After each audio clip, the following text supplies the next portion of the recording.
पंडित सीताराम शास्त्री का देहांत हुआ तो सबने कहा, ईश्वर आदमी की ऐसी ही मौत दे। 4 जवान बेटे थे, 1 लड़की। चारों लड़कों के विवाह हो चुके थे, केवल लड़की कुंवारी थी। संपत्ति भी काफी छोड़ी थी। 1 पक्का मकान, 2 बगीचे, कई हजार के गहने और 20,000 नकद। विधवा लीलावती को शोक तो हुआ और कई दिन तक बेहाल पड़ी रही, लेकिन जवान बेटों को सामने देखकर उसे ढांढस हुआ। चारों लड़के एक से एक सुशील, चारों बहुएं एक से एक बढ़कर आज्ञाकारिणी। जब वह रात को लेटती तो चारों बारी बारी से उसके पांव दबाती, वह स्नान करके उठती तो उसकी साड़ी छाटती। सारा घर उसके इशारे पर चलता था।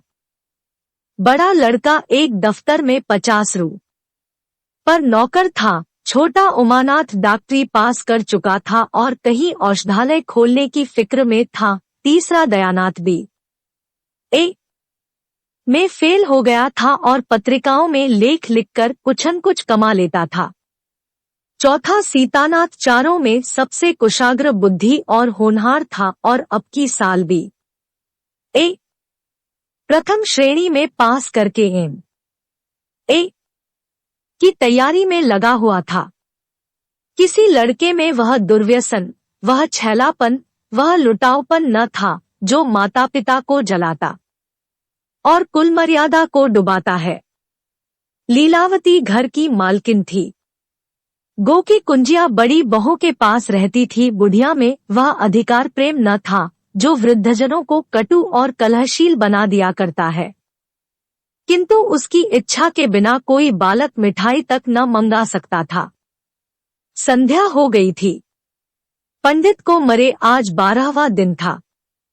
कल 13 है। ब्रह्म भोज होगा। बिरादरी के लोग निमंत्रित होंगे। उसी की तैयारियां हो रही थी। लीलावती अपनी कोठरी में बैठी देख रही थी, पल्लेदार बोरे में आटा लाकर रख रहे हैं, घी के टिन आ रहे हैं, शाक भाजी के टोकरे, शक्कर की बोरियां, दही के मटके चले आ रहे हैं। महापात्र के लिए दान की चीजें लाई गई। बर्तन, कपड़े, पलंग, बिछावन, छाते, जूते, छड़िया, लालटेने आदि, किंतु लीलावती को कोई चीज नहीं दिखाई गई। नियमानुसार ये सब सामान उसके पास आने चाहिए थे। वह प्रत्येक वस्तु को देखती उसे पसंद करती, उसकी मात्रा में कमीबेशी का फैसला करती, तब इन चीजों को भंडारे में रखा जाता। क्यों उसे दिखाने और उसकी राय लेने की जरूरत नहीं समझी गई? अच्छा, वह आटा 3 ही बोरा क्यों आया? उसने तो 5 बोरों के लिए कहा था। घी भी 5 ही कनस्तर है। उसने तो 10 कनस्तर मंगवाए थे। इसी तरह शाकभाजी, शक्कर, दही आदि में भी कमी की गई होगी। किसने उसके हुक्म में हस्तक्षेप किया? जब उसने एक बात तय कर दी, तब किसे उसको घटाने बढ़ाने का अधिकार है? 3 महीने और गुजर गए। माँ के गहनों पर हाथ साफ करके चारों भाई उसकी दिलजोई करने लगे थे। अपनी स्त्रियों को भी समझाते थे कि उसका दिल न दुखाएं।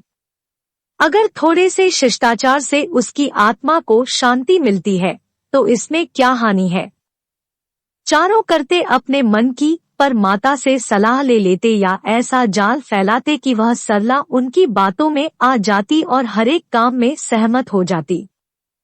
बाग को बेचना उसे बहुत बुरा लगता था, लेकिन चारों ने ऐसी माया रची कि वह उसे बेचने पर राजी हो गई, किंतु कुमुद के विवाह के विषय में मतैक्य न हो सका।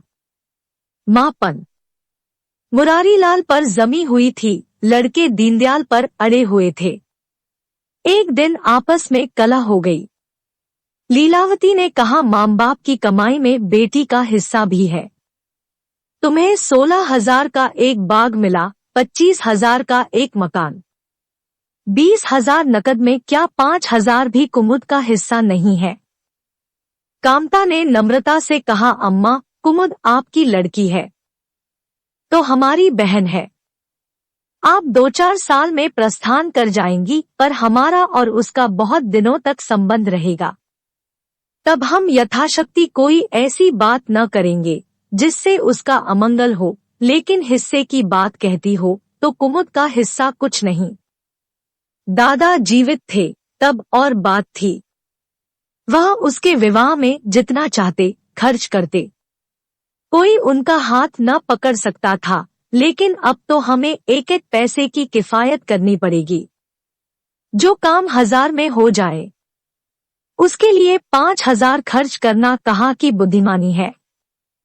उमानाथ से सुधारा 5000 क्यों, 10,000 कहिए। कामता ने भवे सिकोड़कर कहा, नहीं, मैं 5000 ही कहूँगा। एक विवाह में 5000 खर्च करने की हमारी हैसियत नहीं है। लीलावती ने जिद पकड़कर कहा, विवाह तो मुरारीलाल के पुत्र से ही होगा। 5000 खर्च हो चाहे 10,000, मेरे पति की कमाई है। मैंने मरमर कर जोड़ा है, अपनी इच्छा से खर्च करूंगी। तुम्ही ने मेरी कोख से नहीं जन्म लिया है, कुमुद भी उसी कोख से आई है। मेरी आंखों में तुम सब बराबर हो। मैं किसी से कुछ मांगती नहीं। तुम बैठे तमाशा देखो, मैं सब कुछ कर लूंगी।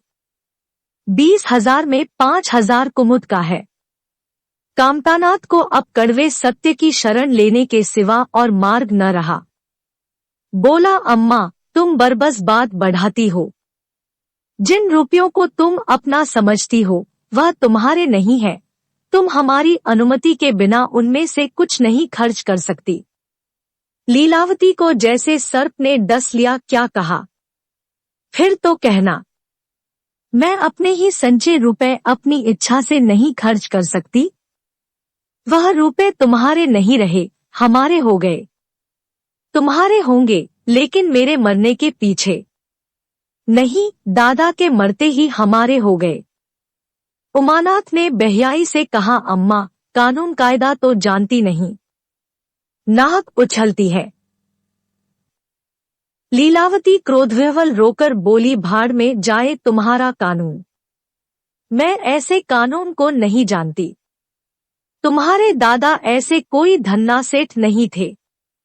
मैंने ही पेट और तन काटकर यह गृहस्थी जोड़ी है, नहीं आज बैठने की छां न मिलती। मेरे जीते जी तुम मेरे रुपए नहीं छू सकते। मैंने 3 भाइयों के विवाह में 10-10 हजार खर्च किए हैं। वही मैं कुमुद के विवाह में भी खर्च करूंगी। कामतानाथ भी गर्म पड़ा, आपको कुछ भी खर्च करने का अधिकार नहीं है। उमानाथ ने बड़े भाई को डांटा। आप खामख्वा अम्मा के मुंह लगते हैं। भाई साहब, मुरारीलाल को पत्र लिख दीजिए कि तुम्हारे यहाँ कुमुद का विवाह न होगा। बस छुट्टी हुई। कायदा कानून तो जानती नहीं, व्यर्थ की बहस करती है। लीलावती ने संयमित स्वर में कहा, अच्छा, क्या कानून है, जरा मैं भी सुनूं। उमा ने निरीह भाव से कहा, कानून यही है कि बाप के मरने के बाद जायदाद बेटों की हो जाती है। माँ का हक केवल रोटी कपड़े का है। लीलावती ने तड़प कर पूछा, किसने यह कानून बनाया है? उमा शांत स्थिर स्वर में बोला, हमारे ऋषियों ने, महाराज मनु ने। और किसने? लीलावती एक क्षण अवाक रहकर आहत कंठ से बोली, तो इस घर में मैं तुम्हारे टुकड़ों पर पड़ी हुई हूँ। उमानाथ ने न्यायाधीश की निर्ममता से कहा, तुम जैसा समझो। लीलावती की संपूर्ण आत्मा मानो इस वज्रपात से चीत्कार करने लगी। उसके मुख से जलती हुई चिंगारियों की भांति यह शब्द निकल पड़े, मैंने घर बनवाया, मैंने संपत्ति दी, मैंने तुम्हें जन्म दिया, पाला, और आज मैं इस घर में गैर हूँ। मनु का यही कानून है और तुम उसी कानून पर चलना चाहते हो। अच्छी बात है, अपना घर-द्वार लो। मुझे तुम्हारी आश्रिता बनकर रहता स्वीकार नहीं। इससे कहीं अच्छा है कि मर जाऊं। वाह रे अंधेर, मैंने पेड़ लगाया और मैं ही उसकी छां में खड़ी नहीं हो सकती। अगर यही कानून है तो इसमें आग लग जाए। चारों युवकों पर माता के इस क्रोध और आतंक का कोई असर न हुआ। कानून का फौलादी कवच उनकी रक्षा कर रहा था। इन कांटों का उन पर क्या असर हो सकता था? जरा देर में लीलावती उठकर चली गई। आज जीवन में पहली बार उसका वात्सल्य मग्न मातृत्व अभिशाप बनकर उसे धिक्कारने लगा। जिस मातृत्व को उसने जीवन की विभूति समझा था, जिसके चरणों पर वह सदैव अपनी समस्त अभिलाषाओं और कामनाओं को अर्पित करके अपने को धन्य मानती थी, वही मातृत्व आज उसे अग्निकुंड सा जान पड़ा, जिसमें उसका जीवन जलकर भस्म हो गया। संध्या हो गई थी। द्वार पर नीम का वृक्ष सिर झुकाए निस्तब्ध खड़ा था, मानो संसार की गति पर क्षुब्ध हो रहा हो। अस्ताचल की ओर प्रकाश और जीवन का देवता लीलावती के मातृत्व ही की भांति अपनी चिता में जल रहा था। लीलावती अपने कमरे में जाकर लेटी तो उसे मालूम हुआ उसकी कमर टूट गई है।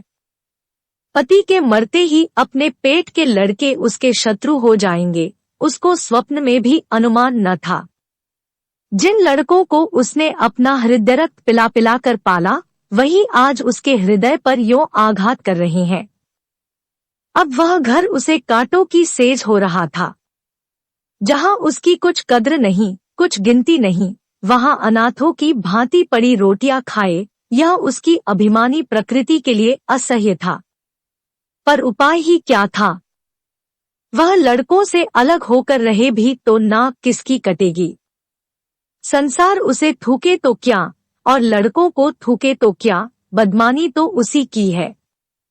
दुनिया यही तो कहेगी कि 4 जवान बेटों के होते बुढ़िया अलग पड़ी हुई मजूरी करके पेट पाल रही है। जिन्हें उसने हमेशा नीच समझा, वही उस पर हंसेंगे। नहीं, वह अपमान इस अनादर से कहीं ज्यादा हृदय विदारक था। अब अपना और घर का पर्दा ढका रखने में ही कुशल है। हाँ, अब उसे अपने को नई परिस्थितियों के अनुकूल बनाना पड़ेगा। समय बदल गया है। अब तक स्वामिनी बनकर रही, अब लौंडी बनकर रहना पड़ेगा। ईश्वर की यही इच्छा है। अपने बेटों की बातें और लाते गैरों की बातों और लातों की अपेक्षा फिर भी गनीमत है। वह बड़ी देर तक मुंह ढांपे अपनी दशा पर रोती रही। सारी रात इसी आत्मवेदना में कट गई। शरद का प्रभाव डरता डरता उषा की गोद से निकला, जैसे कोई कैदी छिपकर जेल से भाग आया हो। लीलावती अपने नियम के विरुद्ध आज तड़के ही उठी। रात भर में उसका मानसिक परिवर्तन हो चुका था। सारा घर सो रहा था और वह आंगन में झाड़ू लगा रही थी। रात भर ओस में भीगी हुई उसकी पक्की जमीन उसके नंगे पैरों में कांटों की तरह चुभ रही थी। पंडित जी उसे कभी इतने सवेरे उठने न देते थे। शीत उसके लिए बहुत हानिकारक था। पर अब वह दिन नहीं रहे। प्रकृति उसको भी समय के साथ बदल देने का प्रयत्न कर रही थी। झाड़ू से फुर्सत पाकर उसने आग जलाई और चावल दाल की कंकड़ियां चुनने लगी। कुछ देर में लड़के जागे, बहुएं उठीं। सभी ने बुढ़िया को सर्दी से सिकुड़े हुए काम करते देखा, पर किसी ने यह न कहा कि अम्मा क्यों हलकान होती हो। शायद सबके सब बुढ़िया के इस मानमर्दन पर प्रसन्न थे। आज से लीलावती का यही नियम हो गया कि जी तोड़कर घर का काम करना और अंतरंग नीति से अलग रहना। उसके मुख पर जो एक आत्मगौरव झलकता रहता था, उसकी जगह अब गहरी वेदना छाई हुई नजर आती थी। जहां बिजली जलती थी, वहां अब तेल का दिया टिमटिमा रहा था, जिसे बुझा देने के लिए हवा का एक हल्का सा झोंका काफी है। मुरारीलाल को इनकारी पत्र लिखने की बात पक्की हो चुकी थी। दूसरे दिन पत्र लिख दिया गया। दीनदयाल से कुमुद का विवाह निश्चित हो गया। दीनदयाल की उम्र 40 से कुछ अधिक थी, मर्यादा में भी कुछ हेठे थे, पर रोटी दाल से खुश थे। बिना किसी ठहराव के विवाह करने पर राजी हो गए। तिथि नियत हुई, बारात आई, विवाह हुआ और कुमुद विदा कर दी गई। लीलावती के दिल पर क्या गुजर रही थी इसे कौन जान सकता है, पर चारों भाई बहुत प्रसन्न थे, मानो उनके हृदय का कांटा निकल गया हो। ऊंचे कुल की कन्या मुंह कैसे खोलती? भाग्य में सुख भोगना लिखा होगा, सुख भोगेगी, दुख भोगना लिखा होगा, दुख झेलेगी। हरी इच्छा बेक्सों का अंतिम अवलंब है। घरवालों ने जिससे विवाह कर दिया, उसमें 1000 ऐब हो तो भी वह उसका उपास्य, उसका स्वामी है। प्रतिरोध उसकी कल्पना से परे था। लीलावती ने किसी काम में दखल न दिया। कुमुद को क्या दिया गया, मेहमानों का कैसा सत्कार किया गया, किसके यहाँ से नेवते में क्या आया, किसी बात से भी उसे सरोकार न था। उससे कोई सलाह भी ली गई तो यही कहा, बेटा तुम लोग जो करते हो अच्छा ही करते हो, मुझसे क्या पूछते हो। जब कुमुद के लिए द्वार पर डोली आ गई और कुमुद माँ के गले लिपटकर रोने लगी, तो वह बेटी को अपनी कोठरी में ले गई और जो कुछ 150 रुपए और 2-4 मामूली गहने उसके पास बच रहे थे, बेटी की अंचल में डालकर बोली, बेटी मेरी तो मन की मन में रह गई, नहीं तो क्या आज तुम्हारा विवाह इस तरह होता और तुम इस तरह विदा की जाती। आज तक लीलावती ने अपने गहनों की बात किसी से न कही थी। लड़कों ने उसके साथ जो कपट व्यवहार किया था, इसे चाहे अब तक न समझी हो, लेकिन इतना जानती थी कि गहने फिर न मिलेंगे और मनोमालिन्य बढ़ने के सिवा कुछ हाथ न लगेगा। लेकिन इस अवसर पर उसे अपनी सफाई देने की जरूरत मालूम हुई। कुमुद यह भाव मन में लेकर जाए कि अम्मा ने अपने गहने बहुओं के लिए रख छोड़े, इसे वह किसी तरह न सह सकती थी, इसलिए वह उसे अपनी कोठरी में ले गई थी। लेकिन कुमुद को पहले ही इस कौशल की तो मिल चुकी थी। उसने गहने और रुपए आंचल से निकालकर माता के चरणों में रख दिए और बोली, अम्मा मेरे लिए तुम्हारा आशीर्वाद लाखों रुपयों के बराबर है, तुम इन चीजों को अपने पास रखो, न जाने अभी तुम्हें किन विपत्तियों का सामना करना पड़े। लीलावती कुछ कहना ही चाहती थी कि उमानाथ ने आकर कहा, क्या कर रही है कुमुद, चल जल्दी कर, साइद टली जाती है, वह लोग हाय हाय कर रहे हैं, फिर तो 2-4 महीने में आएगी ही, जो कुछ लेना देना हो ले लेना। लीलावती के घाव पर जैसे मनो नमक पड़ गया। बोली, मेरे पास अब क्या है भैया जो इसे मैं दूंगी, जाओ बेटी, भगवान तुम्हारा सोहाग अमर करे। कुमुद विदा हो गई। लीलावती पछाड़ खाकर गिर पड़ी। जीवन की लालसा नष्ट हो गई। 1 साल बीत गया। लीलावती का कमरा घर में सब कमरों से बड़ा और हवादार था। कई महीनों से उसने बड़ी बहू के लिए खाली कर दिया था और खुद एक छोटी सी कोठरी में रहने लगी जैसे कोई भिखारिन हो। बेटों और बहुओं से अब उसे जरा भी स्नेह न था, वह अब घर की लौंडी थी। घर के किसी प्राणी, किसी वस्तु, किसी प्रसंग से उसे प्रयोजन न था। वह केवल इसलिए जीती थी कि मौत न आती थी। सुख या दुख का अब उसे लेशमात्र भी ज्ञान न था। उमानाथ का औषधालय खुला, मित्रों की दावत हुई, नाचतमाशा हुआ। दयानाथ का प्रेस खुला, फिर जलसा हुआ। सीतानाथ को वजीफा मिला और विलायत गया, फिर उत्सव हुआ। कामतानाथ के बड़े लड़के का यज्ञोपवीत संस्कार हुआ, फिर धूमधाम हुई, लेकिन लीलावती के मुख पर आनंद की छाया तक न आई। कामता प्रसाद टाइफाइड में महीने भर बीमार रहा और मरकर उठा। दयानाथ ने अब की अपने पत्र का प्रचार बढ़ाने के लिए वास्तव में एक आपत्तिजनक लेख लिखा और 6 महीने की सजा पाई। उमानाथ ने एक फौजदारी के मामले में रिश्वत लेकर गलत रिपोर्ट लिखी और उसकी सनद छीन ली गई। पर लीलावती के चेहरे पर रंज की परछाई तक न पड़ी। उसके जीवन में अब कोई आशा, कोई दिलचस्पी, कोई चिंता न थी।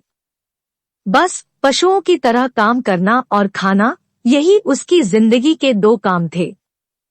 जानवर मारने से काम करता है, पर खाता है मन से। लीलावती बेखे काम करती थी, पर खाती थी विष के कौर की तरह। महीनों सिर में तेल न पड़ता, महीनों कपड़े न धुलते, कुछ परवाह नहीं। चेतना शून्य हो गई थी। सावन की झड़ी लगी हुई थी। मलेरिया फैल रहा था। आकाश में मटियाले बादल थे, जमीन पर मटियाला पानी। आर्द्र वायु शीतज्वर और श्वास का वितरण करती फिरती थी। घर की महरी बीमार पड़ गई। लीलावती ने घर के सारे बर्तन मांजे, पानी में भीग भीग कर सारा काम किया। फिर आग जलाई और चूल्हे पर पतीलियां चढ़ा दी। लड़कों को समय पर भोजन मिलना चाहिए। सहसा उसे याद आया, कामतानाथ नल का पानी नहीं पीते। उसी वर्षा में गंगाजल लाने चली। कामतानाथ ने पलंग पर लेटे लेटे कहा, रहने दो अम्मा, मैं पानी भर लाऊंगा। आज महरी खूब बैठ रही। लीलावती ने मटियाले आकाश की ओर देखकर कहा, तुम भीग जाओगे बेटा, सर्दी हो जाएगी। कामतानाथ बोले, तुम भी तो भीग रही हो, कहीं बीमार न पड़ जाओ। लीलावती निर्मम भाव से बोली, मैं बीमार न पड़ूंगी, मुझे भगवान ने अमर कर दिया है। उमानाथ भी वहीं बैठा हुआ था। उसके औषधालय में कुछ आमदनी न होती थी, इसलिए बहुत चिंतित था। भाई भावज की मुंहदेखी करता रहता था। बोला, जाने भी दो भैया, बहुत दिनों बहू पर राज कर चुकी है, उसका प्रायश्चित तो करने दो। गंगा बढ़ी हुई थी जैसे समुद्र हो। क्षितिज के सामने के कूल से मिला हुआ था। किनारों के वृक्षों की केवल फुनगियां पानी के ऊपर रह गई थी। घाट ऊपर तक पानी में डूब गए थे।